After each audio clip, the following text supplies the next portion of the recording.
그날 봉투가 도착한 건 파티 이틀 전이었다.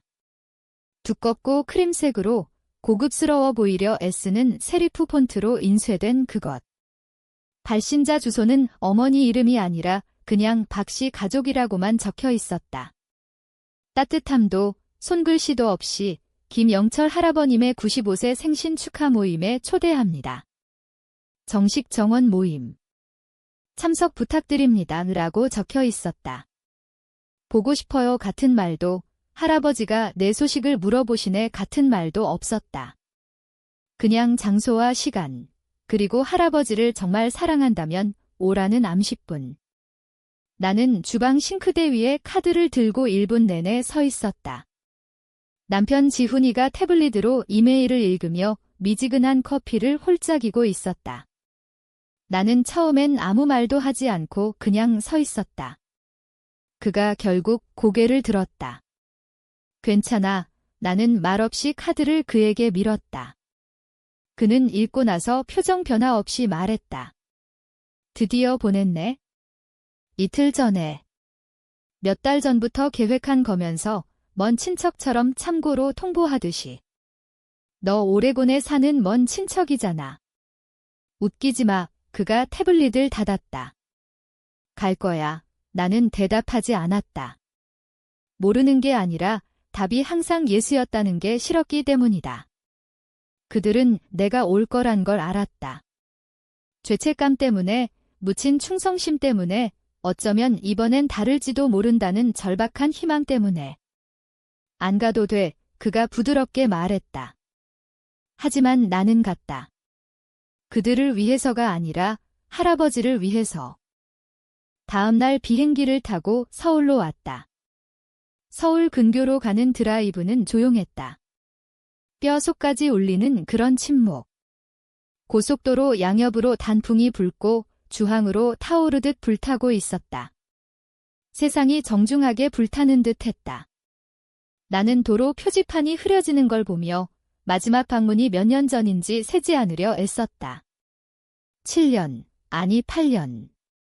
포함되지 않게 되면서부터 시간은 이상하게 흘렀다.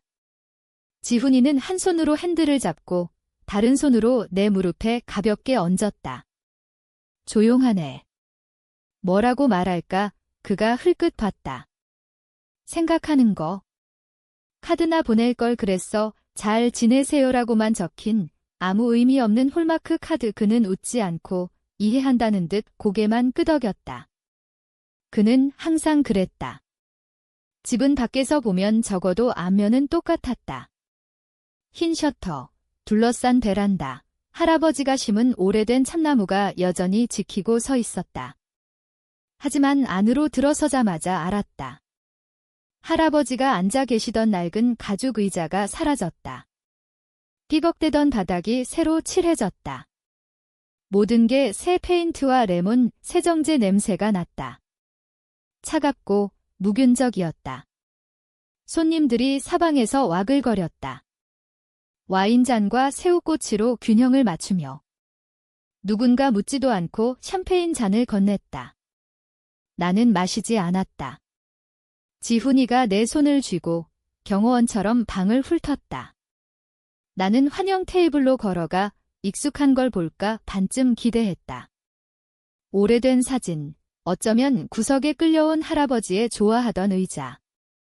대신 그것을 봤다. 미스 마라 H라고 섬세한 필기체로 적힌 텐트 카드. 이름을 잘못 썼거나 더 나쁘게 신경 쓰지 않은 거였다. 내가 뒤집어 지갑에 넣을 때 아무도 알아채지 않았다. 파티 가장자리를 맴돌며 랜턴을 감상하는 척할 때도 아무도 고개를 들지 않았다. 할아버지의 옛 작업실 문이 닫혀 있었다. 너무 오래 서서 열까 말까 고민했다. 결국 열었을 때 톱밥 냄새나 미완성 목공 프로젝트 더미가 아니라 세련된 와인바였다. 유리 선반, 큐레이션된 병들이 든 냉장고가 윙윙거렸다. 그들은 할아버지의 유산을 피노누아로 덮어버렸다. 뒤에서 차가운 목소리가 들렸다. 도와드릴까요? 나는 돌아봤다. 베이지 드레스와 진주 목걸이를 한 누나 수미, 내 짐 전체 값보다 비쌀 것 같은 그게 말했다. 그냥 봐. 여긴 관람 코스가 아니에요. 손님들은 정원에 계세요. 손님, 나는 빡빡하게 웃고 그녀를 지나쳤다. 밖으로 나와 대화에 빠진 사촌 무리를 지나쳤다. 한 명이 고개를 들고 정중히 끄덕이더니 멈추지 않고 이야기로 돌아갔다. 모르는 여자가 나보고 도노반의 플러스 원이냐 물었다. 고치지 않았다. 어머니 칼리스타가 새로 고침 테이블 근처에서 나를 찾았다. 뺨에 에어 키스를 하고 속삭였다. 피곤해 보이네. 도시 생활이 쌓인 모양이야. 그녀의 미소는 눈에 닿지 않았다. 나는 대답하지 않았다. 로제 시음해봐. 그녀가 쟁반에서 잔을 집으며 덧붙였다. 유기농이야. 나는 그녀가 웃으며 이웃과 뭐라 하며 군중 속으로 사라지는 걸 봤다.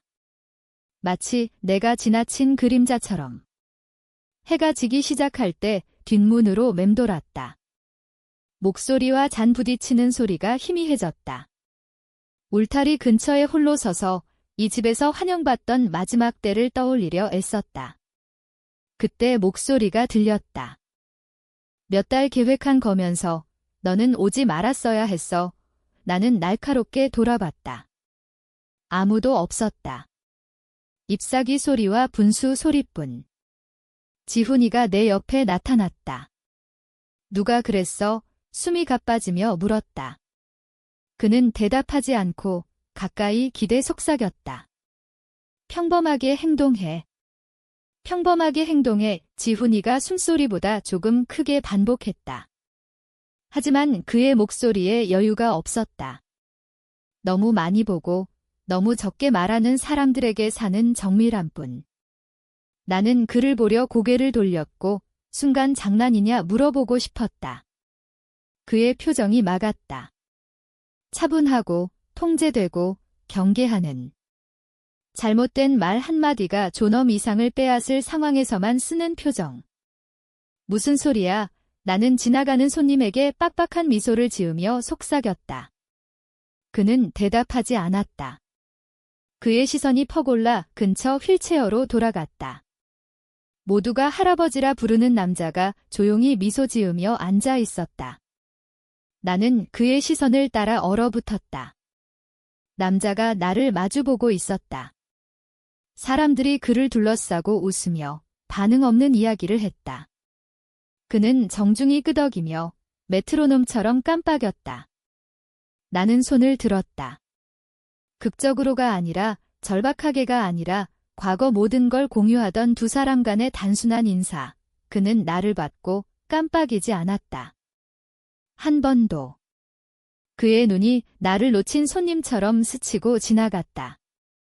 나무 장난감을 깎아주던 손녀가 아니라 엄마한테 말하지 마라라고 적힌 2만 원 지폐를 몰래 보내주던 그게 아니라 혼란이 아니었다. 노화가 아니었다. 부재였다. 그의 눈이 비어 있었다. 내 배가 꼬였다. 하지만 나는 스스로 말했다. 어쩌면 그냥 순간이었을 거야. 피곤했겠지? 내 목소리 못 들었을 거야. 내가 과민한 거야. 하지만 내 옆 지훈이의 몸이 고요하게 서 있어서 내 본능을 의심하게 됐다. 저건 내가 아는 할아버지의 시선이 아니야. 그가 낮고 평평하게 말했다. 나는 불안해하며 그를 봤다. 95세잖아. 깜빡임이 달라. 천천히 깜빡이시고 모르는 사람 보면 미간주름 지시던 분이야. 저 사람은 시계처럼 완벽하게 깜빡여. 얼굴에 긴장감이 없어. 전혀. 나는 강제 웃음을 지었다. 너무 분석하는 거 아냐? 손도 움직이지 않아. 떨림조차. 다시 봤다. 맞았다. 거짓말하는 사람들을 충분히 봐서 알아채는 그런 고요함. 나는 삼켰다. 누가?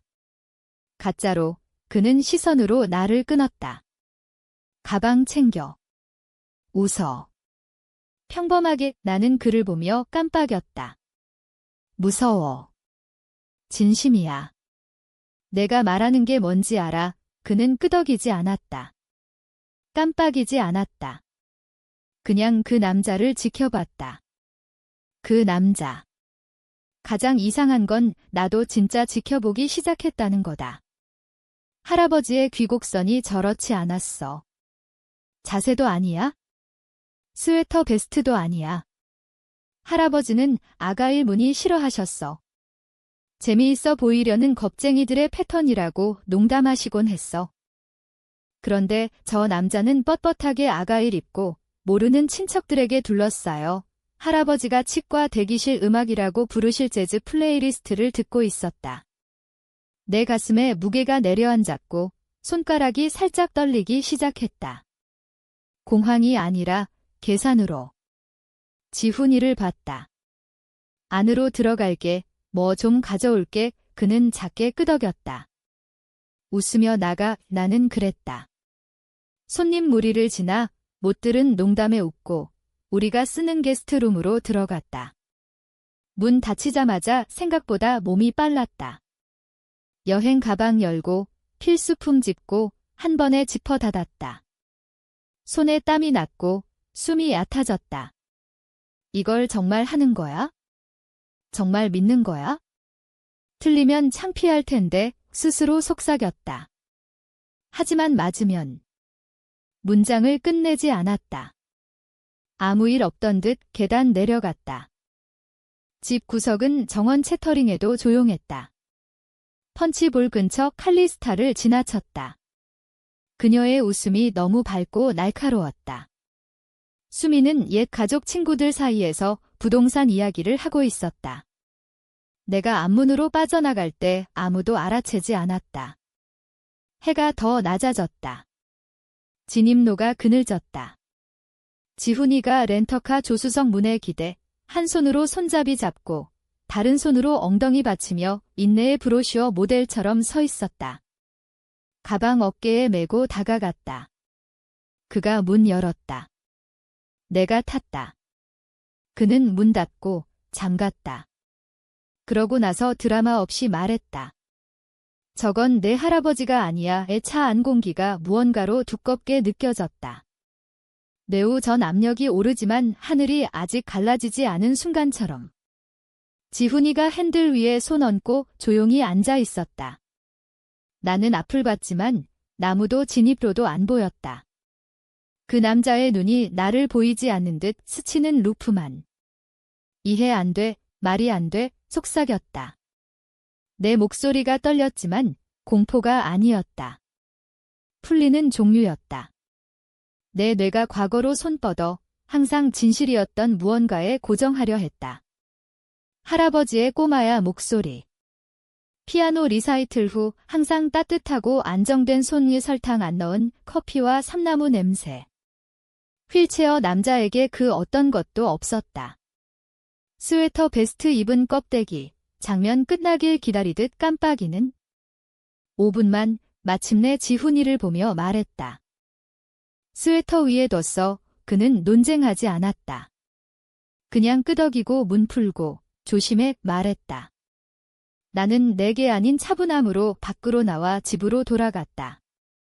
몸이 움직여야 해서 움직였다. 나머지는 조수석에 얼어붙은 채 묻지 못할 질문을 했다.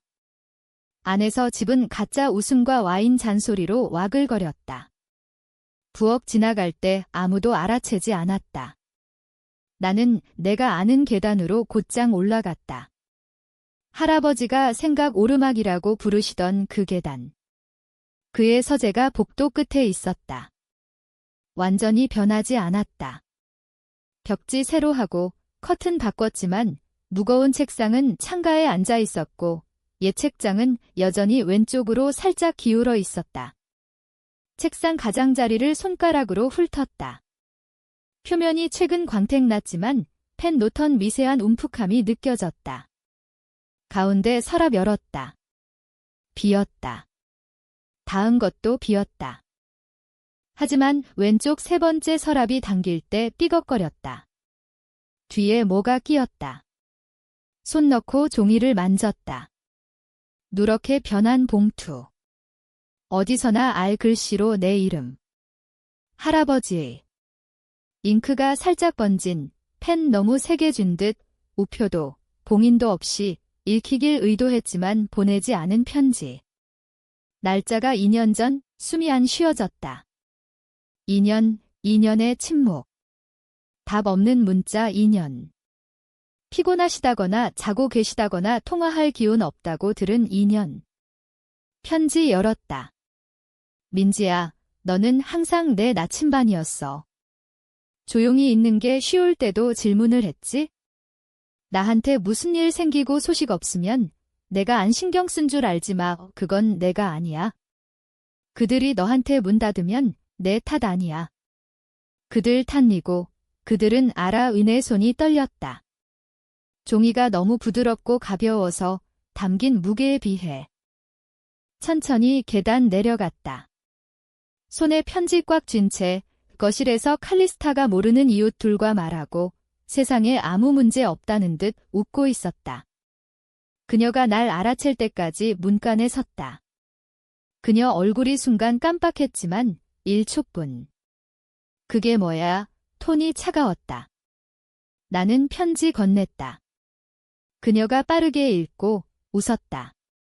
짧고 날카로운 소리.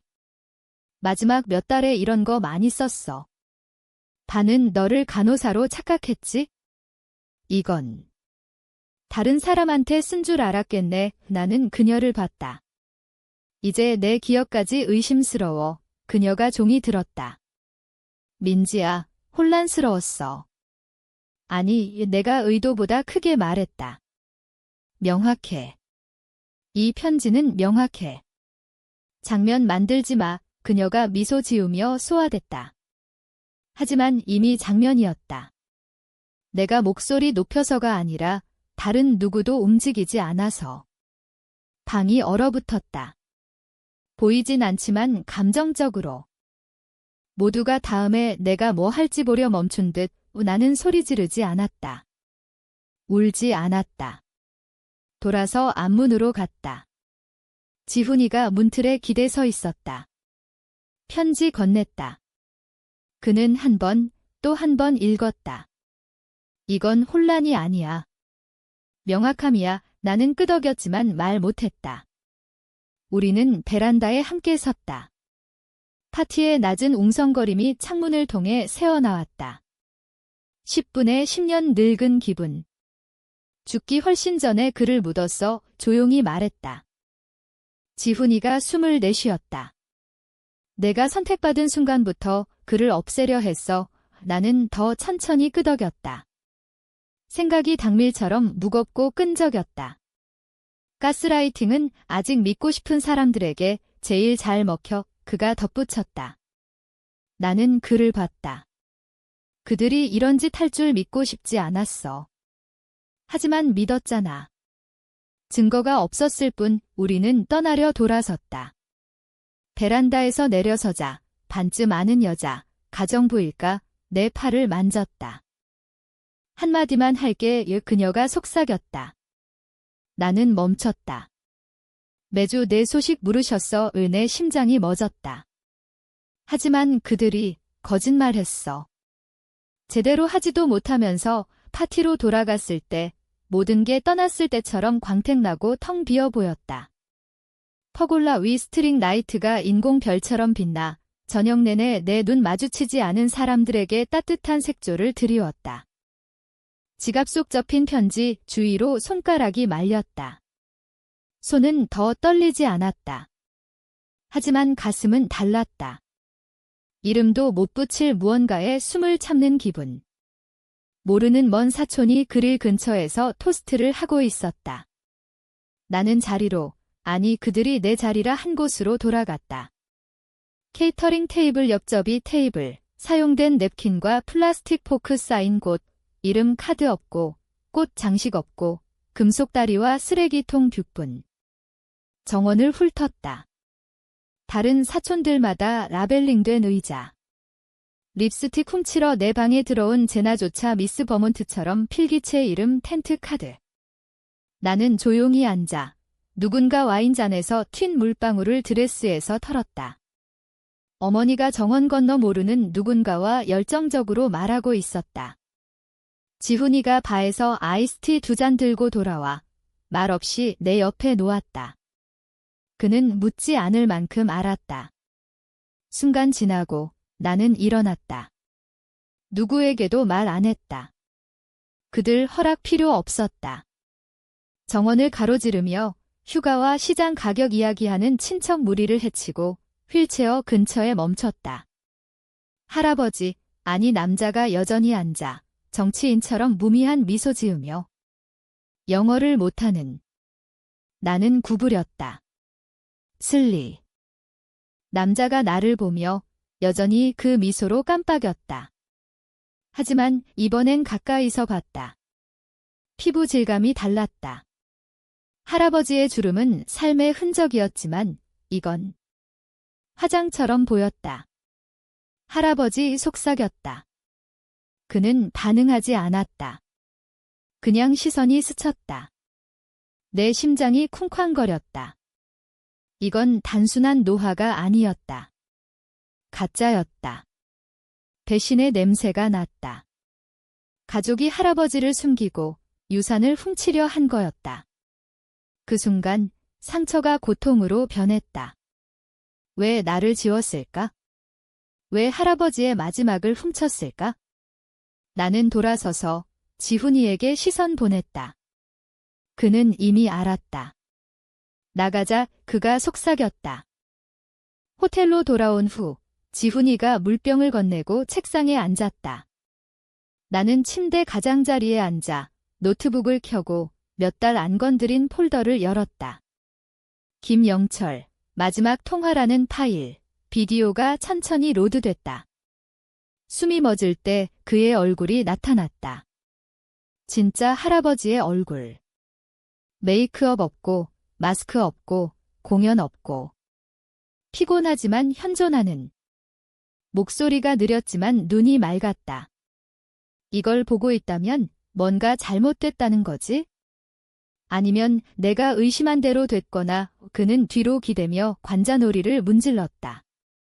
그들은 나 자유롭게 말하게 안 둘 거야? 하지만 난 알아. 민지야, 나무 비행기 아래 서랍과 속삭임 같은 기억이 스쳤다.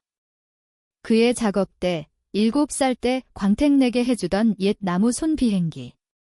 그는 항상 이상한 곳에 물건 숨겼다. 전등 스위치 커버 안에 노트 테이프 붙인 적도. 다음 날 아침 경찰 감독 하에 집으로 돌아갔다. 정원이 조용했다. 경찰 몇이 상자 모으고 돌아다녔다. 부엌 우회해 작업실로 직행했다. 이제는 화려한 창고, 선반의 쟁반과 계절 장식 상자, 2018년부터 안 된 다이슨. 하지만 작업 때는 구석에 먼지 쌓인 채 있었다. 무릎 꿇고 아래 손 뻗어 얕은 서랍 걸쇠 만졌다. 끼걱 열었다. 안에는 밀봉된 봉투 하나와 접힌 종이 먼저 펼쳤다. 책장 스케치, 측면에 새긴 노치.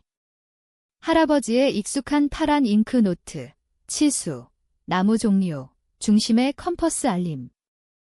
아래 작은 떨리는 글씨로 민지에게 가치 있는 내 유일한 제자. 언젠가 완성하거나 말거나. 도구 팔지 마. 가슴이 조여왔다. 책장 약속 기억났다. 24살 때 고전 모으는 걸 위한 거 반만 해서 다시 보러 오게 하겠다고 농담하셨다. 봉투 펼쳤다. 유언장 2번째 복사본, 서명, 증인, 공식 것보다 거의 1년 전 날짜. 몸 안에서 무언가 움직였다. 분노가 아니라, 슬픔도 아니라 차갑고 집중된 칼날처럼 진실에 부드럽게 누르는 무언가. 그러다 접시 타월 상자 뒤에 구겨진 걸 봤다. 같은 스케치, 얼룩지고 기름진, 던져진. 끌어내 펼쳤다. 동일, 뒷면 노트가 번져 거의 못 읽지만. 그들이 찾고 의도 안 한 척 버린 거였다. 나는 작업대에 앉았다. 작업실이 고요했다. 평화로운 게 아니라 버려진 고요. 귀 기울이면 메아리 담은 종료. 할아버지는 나한테 말하기 1년 전부터 사라졌지만 부재는 그 전부터 시작됐다. 그들은 죽음 숨긴 게 아니라 그의 삶에서 나를 문질러 지웠다. 얼룩처럼. 칼리스타와 싸운 후 할아버지가 하신 말씀 떠올랐다. 죽은 자가 우리를 괴롭히는 게 아니야. 그들이 남긴 진실이야. 그 방에 1시간, 어쩌면 더 머물렀다. 그러고 일어나 진짜 유언장 조심히 접고 지훈이에게 문자. 하나 더 있어? 내 이름으로 남겼어. 증거 찾았어. 그의 답 즉시. 준비됐어. 집으로 돌아갈 때 혼란의 웅성거림이 이상한 고요로 가라앉았다. 경찰이 공간을 소유한 듯 움직였고 한 번은 그랬다. 나무 바닥의 부츠 소리가 웃음과 잔 대신 지훈이와 변호사와 들어갔다.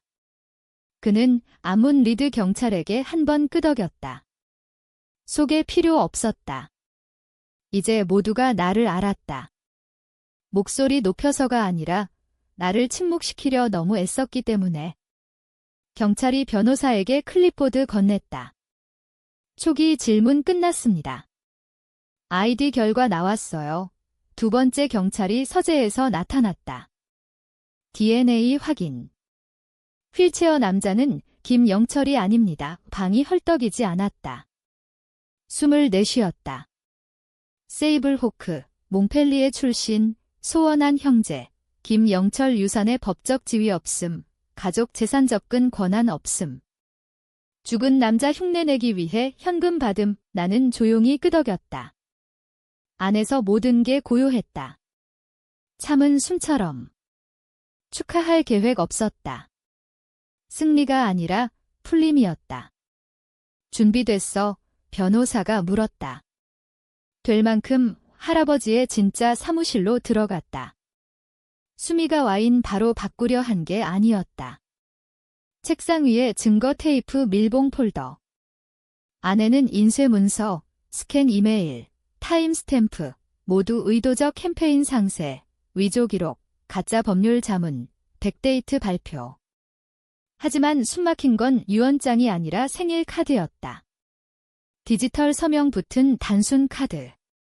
사랑해, 할아버지 들지 않아도 폰트가 틀린 걸 알았다. 영철 할아버지는 항상 필기체로 쓰셨어. 관절염 있어도 개인적 건 타이핑 안 하시고 분석가 중 하나가 끄덕였다. 폰트 추적했어요. 온라인 인사 카드 생성기에서 나온 거예요. 이제 가짜 서명도 선택할 수 있어. 물론 진실이 불편할 때 쓰는 종료. 또 뭐 있어? 변호사가 다른 페이지 밀었다. 인벤토리, 법적 계좌, 신탁 이전. 예상보다 큰 숫자지만 움찔하지 않았다. 돈 때문이 아니었다. 민사와 형사소송 진행할게요. 그가 차분히 말했다. 협상하려 할 거야. 수미가 내 맞은편에 앉았다. 화장처럼 있던 자신감이 얼굴에서 빠졌다. 울지 않았다. 말하지 않았다. 하지만 칼리스타는 했다. 할아버지가 내게 다 주고 싶다고 말했으면 적어도 계획 세울 수 있었을 텐데. 나는 살짝 고개 기울였다. 배신이 아니라 지저분함이 문제였어. 그녀는 대답하지 않았다. 청문실이 조용해졌다. 소리는 종이 바스락과 벽난로 위 앤티크 시계 똑딱분. 할아버지가 70세 때 자신에게 준 선물. 3주 후 판결 나왔다. 유산, 집, 땅, 사업지분, 남은 자금 모두 내게 이전. 유언장 진본 선언. 칼리스타와 수미의 위조 문서, 사기 오염으로 무효. 세이블은 증언 거부. 법원이 필요 없었다. 파티 안 했고 포스트 안 했다.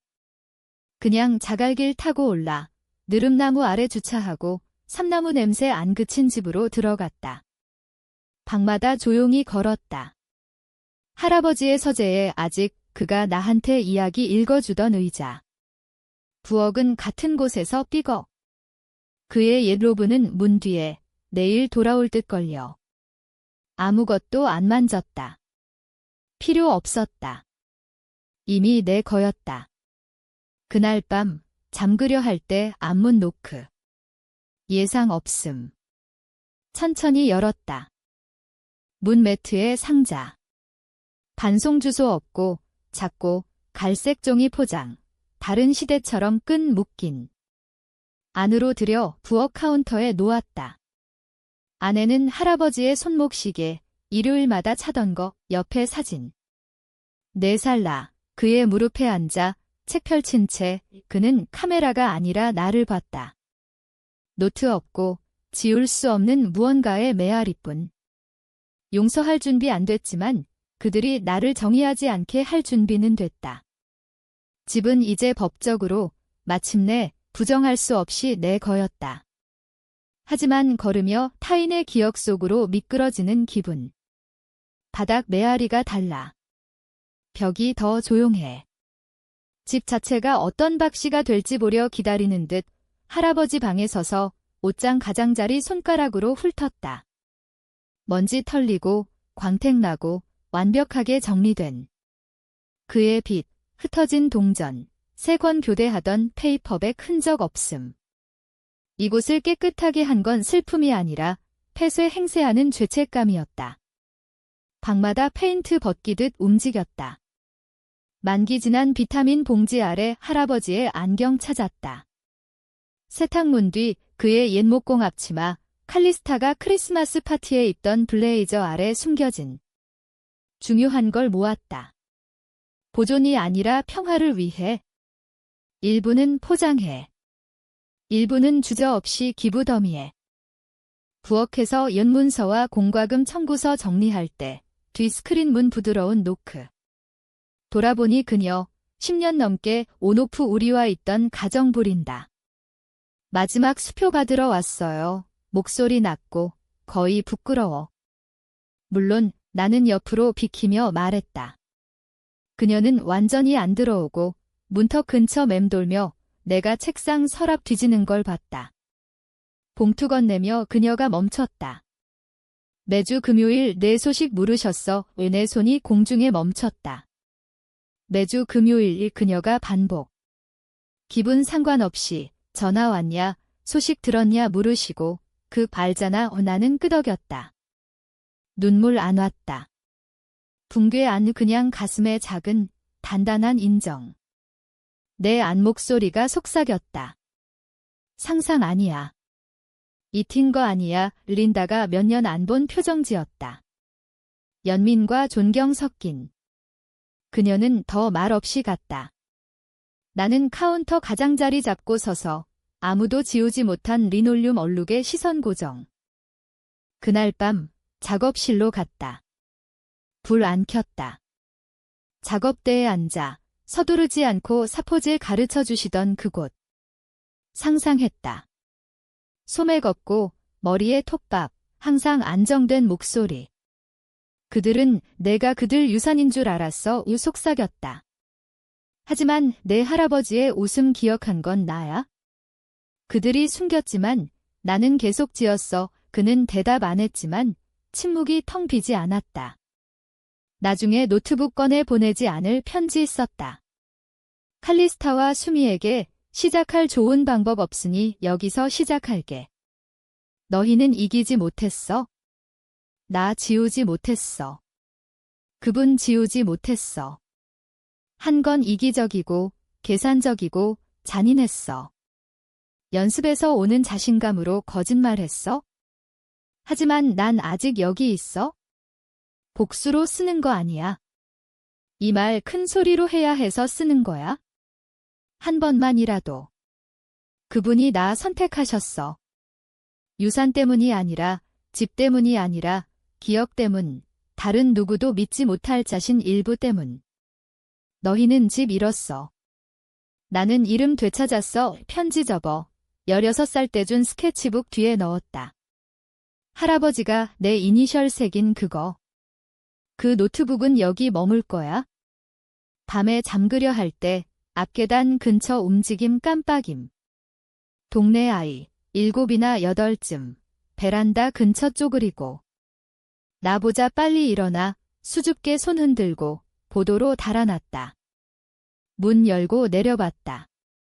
매트에 페인트된 돌, 연한 파랑의 흰 글씨. 한 구석에 태양 그림. 집에 오신 걸 환영해 천천히 집어들고 손에 쥐고 아무에게도 속삭였다. 어쩌면 나도 아침빛이 베란다에 쏟아지며 황금빛 고요로 바닥 가장자리 데우며 여기 아무 일 없던 듯 맨발로 서서 손에 커피, 차가운 세라믹이 나를 지탱하며 핸드폰 화면 빛나는 이메일 봤다. 최종 법원 판결. 김영철 유산 전부민지 호크에게 이전. 항소 없음. 끝났다. 지연 없이 내거 모든 게 웃지 않았다. 대신 숨 내쉬었다. 바람이 베란다 스크린 흔들며 소나무와 평화가 어떤 냄새인지 증명하려 애쓰지 않을 때의 평화 냄새를 실었다. 그 오후 지역 비영리 단체 만나 서류 움직였다. 수미가 설치한 화려한 리모델링 매각. 샹들리에, 대리석 카운터, 마이애미에서 날아온 그 끔찍한 레커 식탁. 모두 사라져. 수익으로 할아버지 이름 장학금. 여성 목공 추구자 위한 플라이드, 도구 포함. 펌프 없고 플라크 없음. 그분은 지으셨어. 프로그램 디렉터에게 말했다. 나는 계속하고 진심이야. 이틀 후 온라인에 스토리 터졌다. 헤드라인, 가족, 할아버지 생일 위조해 유산 훔쳐. 소외된 손녀 진실 폭로 인터뷰 안 하고 스포트라이트 안 찾았지만 세상은 항상 허락 기다리지 않는다. 수천 댓글 쏟아졌다. 자신의 지워진 버전 가진 사람들, 혈육 공유하지만 사랑 안 한 이들에 쫓겨난 사람들. 한 여자가 썼다. 너는 그냥 살아남은 게 아니야? 폭로했어. 또 다른 진실 비용으로 평화 유지하라는 모두에게 목소리 줬어. 모든 메시지 읽었다. 검증 위해가 아니라 나 혼자가 아니란 걸 기억하려 지훈이가 그날 저녁 거실에서 나 찾았다. 벽을 할아버지가 사랑하던 부드러운 파랑으로 다시 칠했다. 호수 아침을 떠올리게 한 색 넣어줄 게 있어. 그가 테이블에 작은 포장 상자 놓았다. 천천히 열었다. 안에는 노스 명판, 김민지 목공소. 목이 메었다. 함께 작업실로 들고 갔다. 지난 3주말 복원한 그곳. 먼지 없고 도구 청소되고 구석에 새 나무 사인. 문 옆에 플라크 달았다. 이름 영예가 아니라 약속 표시로. 그날 밤 집에 홀로 할아버지 사무실로 맴돌았다. 향수 때문이 아니라 습관일까? 책상 서랍 대부분 이제 비고 청소 재정렬된. 하지만 오른쪽 서랍 하나가 살짝 걸려 끌었다. 안에는 새긴 새 하나, 부드러운 호두나무, 내 손바닥 크기. 아래 작은 글씨로 나를 본 유일한 이에게 준 게 아니라 가슴에 대고 쥐었다. 집이 고요했다. 과거가 더 이상 무겁지 않았다. 그냥 쉬었다. 새를 창턱에 놓았다. 매일 아침 빛이 찾을 곳, 그들은 너를 잊지 않을 거야. 속삭였다. 이제. 이 모든 후 나는 집 되찾은 게 아니라 스토리 되찾았다. 내 거, 그의 거, 우리 거.